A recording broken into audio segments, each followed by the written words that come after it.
Business with a servant's heart. Welcome to the podcast. Inspiration, motivation takes. Listen to the podcast. We're all about to talk about life. Our guests will share their life story. We want you to success in life and business. We're ready and we will start shortly. We're gonna talk about life. We're going to speak on business. You're gonna shine bright. We are going to witness. Business with a servant's heart. With hosts Steve, Ramon, and Ray. Inspiration, education talks. Listen to the podcast.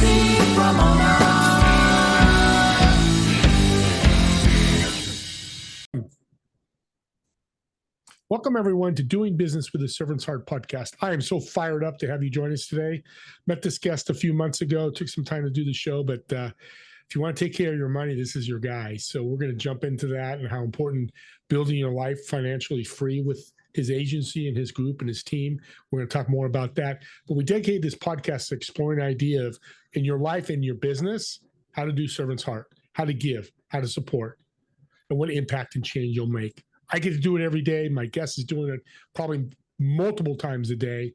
It's the best feeling in the world, but universe loves it. It brings you back great rewards. And that's what it's all about when we do business, bringing value and getting value back. Our guests are going to motivate you. They're going to inspire you, and they're going to educate you how this servant's heart can make you successful with great stories and great ideas. And I want to thank my sponsor today, Pantheon.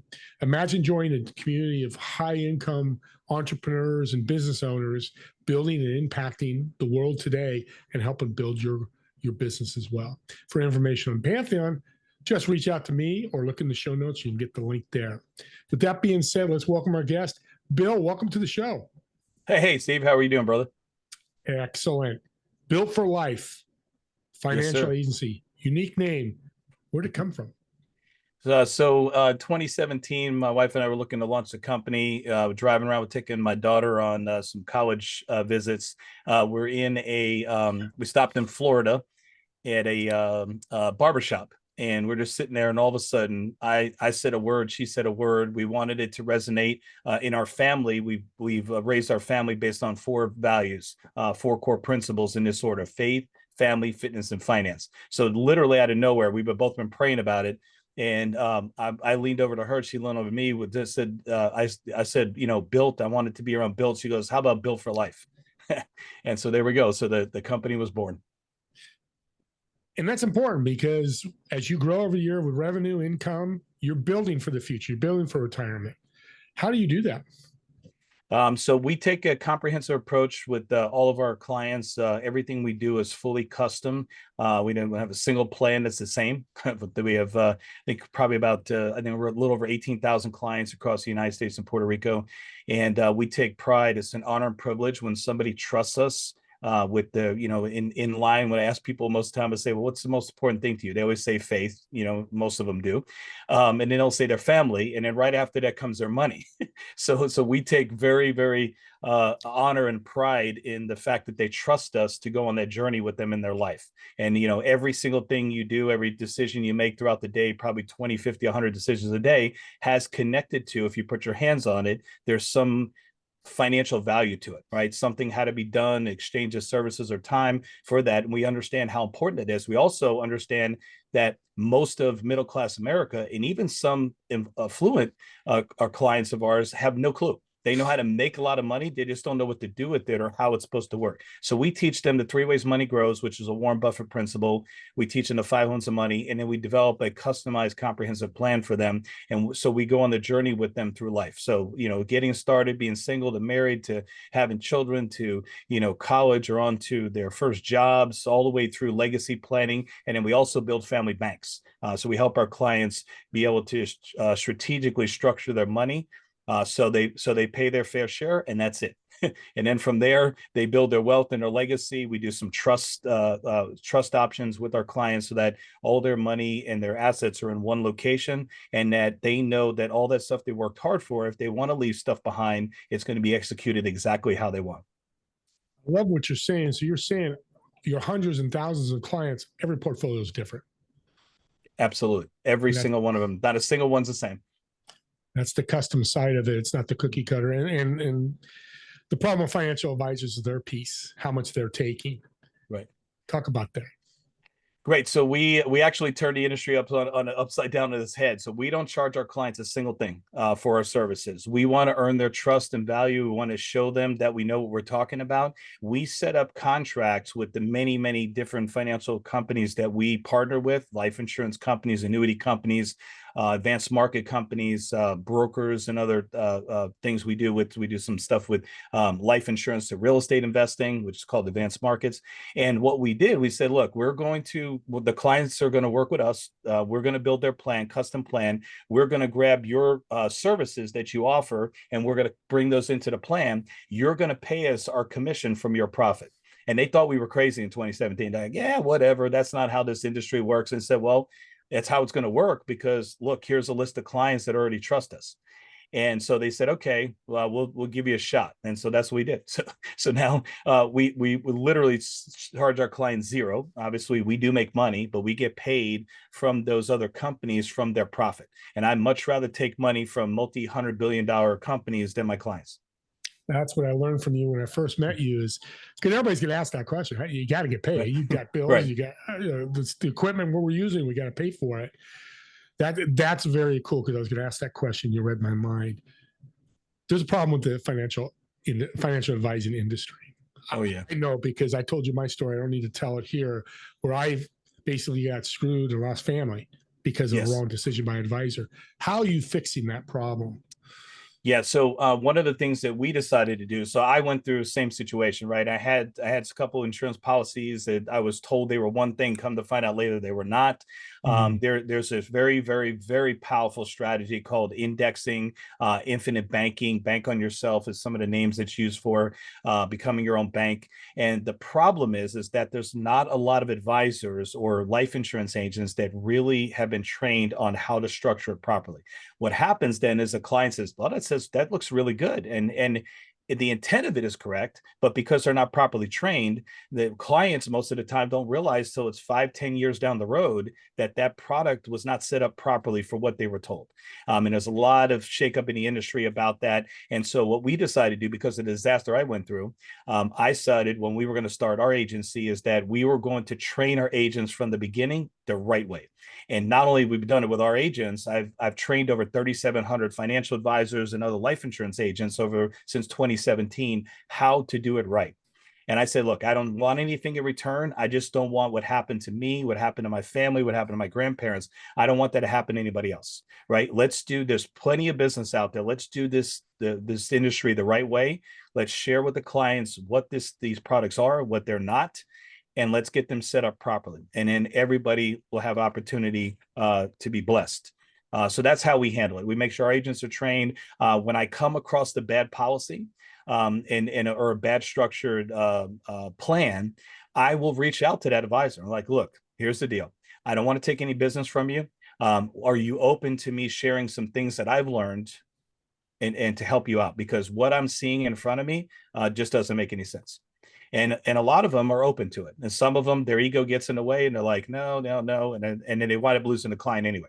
Because, when we teach them and we show them step by step what they were told they were sold and what they actually have, they don't, most of the time, they don't want to trust the advisor or the agent anyway. So, yeah, and that's probably the insurance industry won't get into that, because that's a whole nother black hole. But yes, what's interesting is you come from bankruptcy. You come from a lot of people listening, from zero to financial freedom. So I believe experience is the best teacher, becomes the best advisor, which you are. Talk about how you got through that. Yeah. So growing up, I'm the first generation family born in America. My dad's an immigrant. My grandparents, they came over during the Holocaust. They came here, worked their tails off, built businesses. I was supposed to be a doctor growing up, and that's what my mom wanted me to be. I realized it was her dream and not mine. So instead of going into debt, like a lot of people in my family did, I went into the United States Navy. I'm like, well, I'll go serve my country. I'll get my college, medical school paid for, all that kind of stuff. Well, it didn't work out that way. I realized that it was really my mom's dream. So I started my first business, got involved in my first business. That went okay, but I learned a lot. I realized that I wanted to be an entrepreneur my whole life. Even so it's crazy, I wanted to spend 20 years in the Navy, but built multiple businesses. So in the early 2000s, my wife and I got involved in real estate. And we started everywhere we would get stationed in the military, we would buy a home there and turn it into a rental. So then I got involved in real estate investment when in the global financial crisis happened. And I thought I knew what I was doing, but I didn't. And everything imploded. We wound up having to file bankruptcy and literally starting over. I spent 3 hours in a parking garage in Baltimore, Maryland, coming out of bankruptcy court, drenched like a rat. It was raining, pouring down rain. When I left, when I walked out of the parking garage, I had to park like 4 or 5 blocks away. Go in there, I'm soaking wet. This judge is screaming at me like I'm how irresponsible I am, and I might keep my home. She might not let me keep it. I come out, spend 3 hours in a parking garage with God, bawling my eyes out and have a conversation. I said, God, I thought I was doing everything right. Like I'm employing people, I'm investing, I'm doing all those things. Lost it all. That day, I realized that my buddy had called me the day before and said, hey, I know you're going to bankruptcy court tomorrow. Can I pray for you? I said, absolutely. I would love that. And he said, hey, I just want to let you know, I just read this article that Warren Buffett only lost 3% of his wealth in the recession. I said, I didn't think anything of it. I was just worried about court the next day. But I left that parking garage. I went to Barnes and Noble with a little bit of money I had left, and I bought every book I could find on Warren Buffett. And I started studying the industry. I'm like, all right, I'm going to figure this thing out. There's something that these wealthy and uber wealthy people know that the rest of us haven't been taught. And that's been my journey. I'm constantly reading, watching YouTube videos, going to seminars. And that's how we rebuilt it. So just slowly and methodically, we rebuilt everything using the strategies that the wealthy people have known and passed on in their families for generations. And our crusade is to teach those to middle-class America. So there's hope for people listening that are in debt, not even bankrupt yet. They're yes. a level above. You're giving them hope then. Absolutely. Yeah. And we tell people all the time, please call us. Don't do any rash decisions. Don't make any, I fight with bankruptcy attorneys all the time because I believe that there were some things that we could have done maybe to have not gone through that. And again, a lot of bankruptcy attorneys, and I know a lot of them, we have a couple of attorneys in our family. I think sometimes it's just a number game to them. They're just a piece of paper moving through the mill, and they don't hear them out. So we, in our company, we partnered with a company that is an amazing A-rated company that helps with debt resolution, not those, loan things, because then people just go right back to work. So we tell people all the time, listen, please just give us a call. Give us a shot before you make those decisions to see if we can help. Because a lot of times, especially what's going on today with so much credit card debt and all that kind of stuff, we're going to start there. We're going to start and we're going to help you get rid of that debt and strategies to help you get rid of that debt. We're going to put those in place. We're going to bring in some of the companies we partner with to help you with that. Then we'll start to build the wealth plan along the way. People listening want to be financially free, built for life, all that. What's some of the challenges you need to be aware of to get to that point? Yeah. So we have a consumption sickness in America, right? We see these advertisements, swipe, tap, all those kind of things. And one of the things that we find is that 87% of middle-class Americans do not live by a budget. They don't even do a budget. They're, and some of them even have budget apps and they're not even using that. So one of the biggest issues we see today is that this is how most of us judge how we're doing. We walk out the door in the morning to go to work and we look to the left, we look to the right, and we say, 2 kids, 2 cars, a lot of debt, me too, off to work I go. And that's kind of our litmus test of we're not doing any really worse or better than the people around us in our circle. And so that's kind of like, well, and then we get together with those people on the weekends and we all complain about those things that they're dealing with and we're dealing with.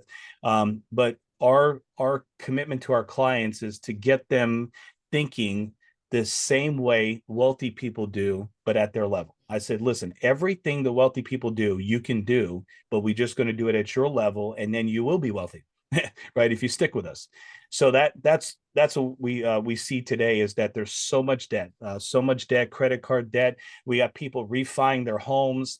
If you refi your home and you take it out to go start a business, great. We actually even help you with that. But when you're refining your home to pay off your credit card debts because you were just over consuming stuff and you haven't got out of the COVID mode yet, then that's a problem. But again, we tell people, look, we understand.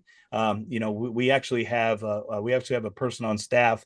She's a neuroscientist. She's a master trainer in NLP, and she helps us with wording strategies and techniques to help our clients to understand that. For them, first you got, it's kind of like, we have several family members that went through AA. First, you have to state that you have a problem, and then we get busy at fixing it. Yeah, you got to understand, self-aware. First thing, you take care of yourself first before you can serve others. That's for sure.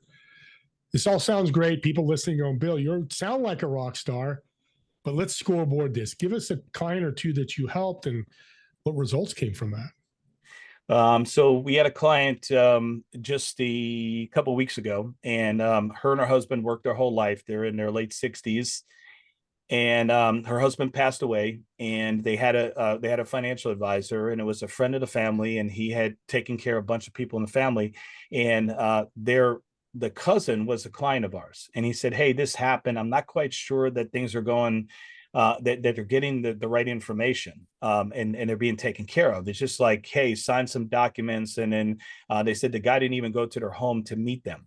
So I said, I'd be happy to sit down with them. So I sat down with her, and we uncovered an absolute disaster. We actually went back and calculated that these couple, and now the husband had passed away, so she and her husband had handled most of all the finances throughout their whole life. So now she's held with this, she's got to make all these decisions. We went back and found out that over the lifetime of the 30 years that they were working, they paid almost $600,000 in fees. $600,000 of their hard-earned money went to brokerage fees, management fees, all this kind of stuff. They even, in their late 60s, the advisors had them in aggressive growth funds. And I was like, oh my goodness, this doesn't make a damn bit of sense. And so I explained to her what had happened. And I said, if you would like, we can jump in and start to help you. So she was blown away. I mean, just in the last 2 weeks, she sent us like 7 referrals of other friends that she has that are in, survivor support groups that their spouses have passed away, and they're feeling the same thing. They're just confused. They don't know what to do. They don't know who to trust. So that was a disaster. So we came in and we were able to restructure some things and move some things around. So she actually will be okay. But again, unfortunately, we can't recover those funds that were lost. And that's a big thing that a lot of people don't understand. Dollar cost averaging is very, very powerful tool, but it's not the only tool. And if that's the only thing you have, if everything you have is in some kind of variable fund, you're going to be eating up on taxes, market volatility, and fees over time. You need some other strategies to help balance that out. So for free, you could have saved her $600,000. First of all, let's pass that because you couldn't. That's gone. But you saved her whatever amount now. And again, I want to reiterate this: you didn't charge her a cent. Yeah, absolutely. Yep. Nothing. That's amazing. I believe in the law of abundance. I didn't believe it when I was younger. Younger would make a bunch of stupid mistakes. It's all about the what's in it for me, everybody's favorite radio station, WIIFM. But then so my relationship with God's been this way. He'd try to get my attention. He'd drop a pebble on my head, and I go, oh, that kind of hurt. What was that? Then he'd drop a brick on my head and go, oh, that hurt a little bit, but I'm a big head, knucklehead. So, and then he would drop a piano on my head, and I'm like, okay, now you're trying to get my attention. What he was teaching me, and I learned this about 20 years ago, is that if you believe, this is for me in my faith, and I believe in the Lord, that the law of abundance is real. So instead of most of us are taught to live a life of scarcity, where I got to get mine before you get yours. But I've been the benefactor of this amazing philosophy of the law of abundance. And my agents would freak out, and people on our team would freak out. Sometimes my wife freaks out, when we just give stuff away, like we give our services away, and they're like, well, what's that going to mean? I said, trust me, just trust me. I've been on both sides of it. If you live your life with the law of abundance and you just know that it's going to come back to you 10 times over, just do that. And we teach our clients to do the same thing too. In that life, I said, if you just trust us, the law of abundance will kick in. It's more powerful than the law of scarcity. You nailed it. It's the whole show's about. Coming to the end here, but I got a question I get asked all the time. I'm scared of financial freedom, having all this money. What's your answer to that? It's an amazing tool. It's like the tool, like a toolbox. This is what we teach our clients. When you come work with us, we actually even have a little schematic. You have your traditional financial strategists, financial advisors, agents, all that kind of stuff, sitting at the desk with their little, today with a little iPad or whatever, and then BFL. Built for Life Financial say rolls in with a big giant snap-on toolbox, a rolling toolbox. It's got lights on it. It's got speakers on it. That's what, when you work with us, that's what we do. We roll in with this giant toolbox that has all these drawers of different options for you. And so when you build wealth the right way, wealth is a tool, right? It's multiple tools in your toolbox. You want to give it to your community. You want to give it to your kids. You want to give it to your church. You want to make the world a better place. Wealth is not scary because we teach you what that means. We teach you what financial freedom is, and you get to define what financial freedom means for you and your family.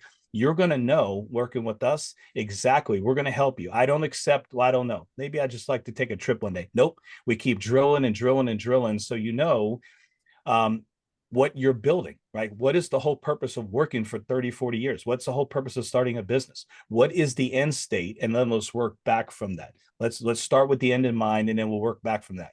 So that's what we teach people. We have tons of clients that have started with nothing and working with us today, they're wealthy. And now their wealth gives them peace of mind. And that's the biggest, I think, advantage in the world, is to, if you sacrifice throughout your life, to have a peace of mind knowing that if the market collapses, you're going to be okay, right? If the market goes up, you're going to be okay.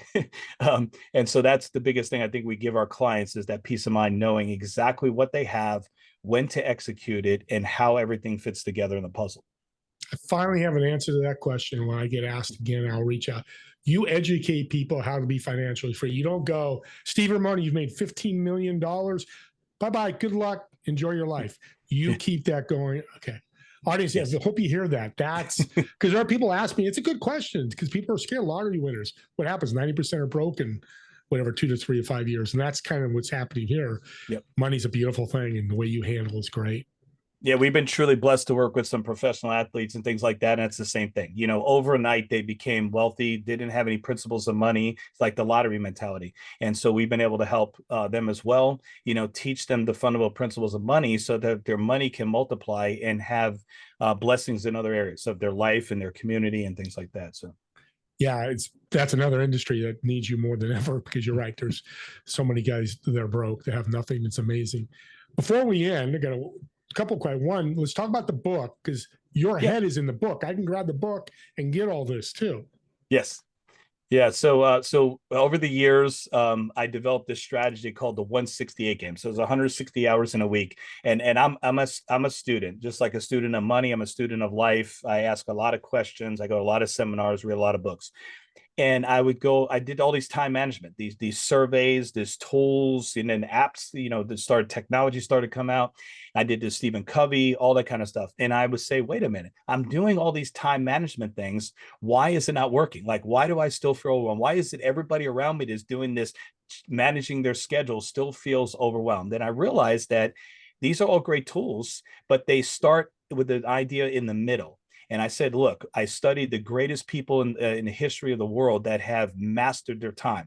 Well, they became time owners instead of time managers. So I said, okay, let's develop a simple system, and we turn it into a fun game. So the name of the book is called The 168 Game, Time Ownership versus Time Management. And what we teach you in the book is to start with identifying your morals, values, and principles. When you identify your MVPs, it becomes the litmus test, the lens, the guidepost of every decision you make for the rest of your life about time. If you're going to add something to your schedule, it has to align to your MVPs. If it doesn't, but it's really important to you, we teach you to put it on a list called Yes for Later. And this is a powerful, powerful concept. We've helped thousands and thousands of people with stress and anxiety and mastering. I have 4 companies plus a nonprofit. People ask us all the time, how do you do it? I own my time. I don't manage it. I'm a time owner. We have this whole thing called #Tom, which stands for Time Ownership Master.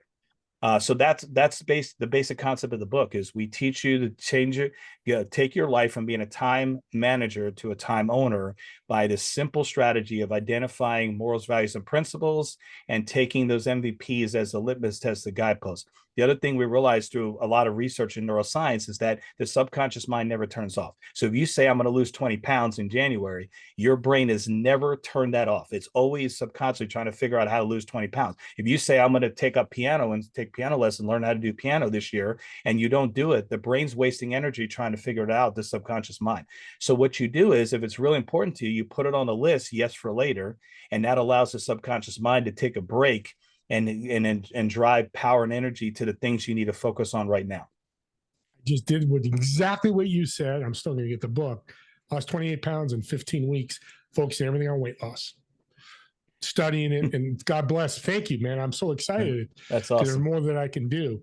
Love to end with this fun question. I want to get to know you a little bit more. The audience get to know you. So I've got a reservation at a restaurant for you, table of 4. You're going to sit in one of the chairs. So you got 3 empty chairs. Who would you invite, whether they're dead or alive, and what food would you order for the table?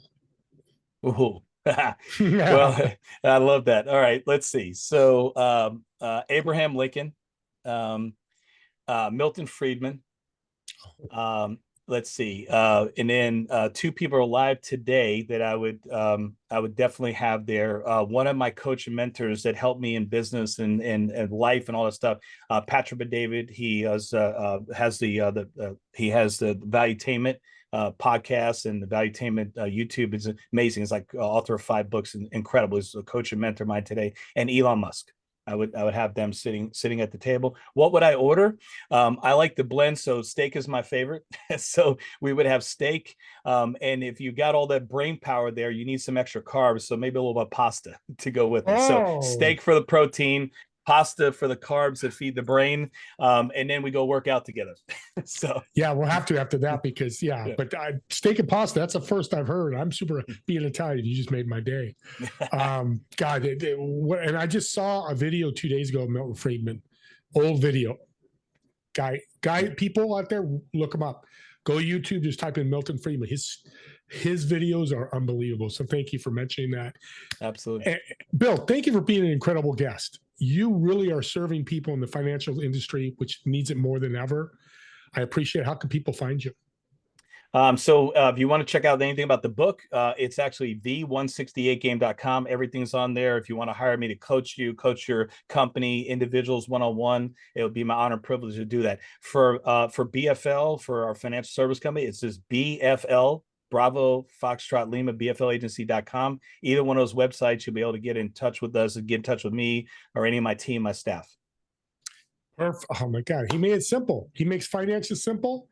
He makes his contact simple. I'm not surprised. Thank you again, Bill. Such a blessing. Steve, I love your reach, brother, and what you're doing with this channel and the other things you're doing with in your life and your commitment to pouring into other people and all the platforms you have. And it's been an honor and privilege to be your guest today. Amen. I love it. And audience, subscribe to the YouTube channel. But here's why.